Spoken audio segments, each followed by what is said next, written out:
Nikubalie niseme this before I turn to Kusini. The politics of the country. Because I've seen many attacks to the Secretary General of ODM, Senator Sifuna.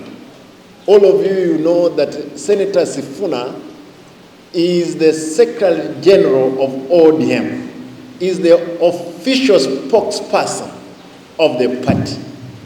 I want to call upon all those other people outside there who are making noise. Leave Senator Sifuna alone.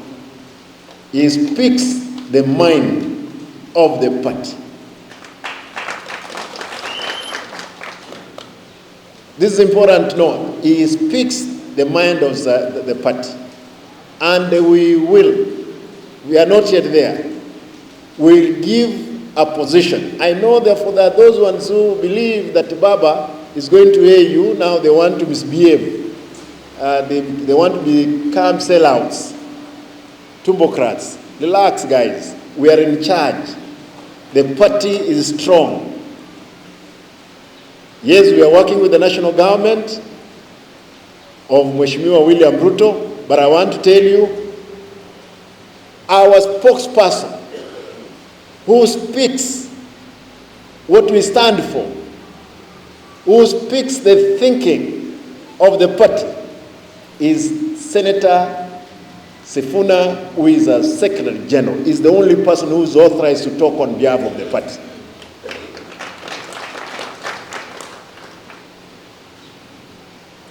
We will give direction in the near future because we are meeting just to call people to order. We are supporting the national government through the people we gave Mheshimiwa William Ruto. And I want to repeat, we are not in government. We have only sent people we call expertise to government to help to establish or to make sure the government of Mheshimiwa William Ruto delivers.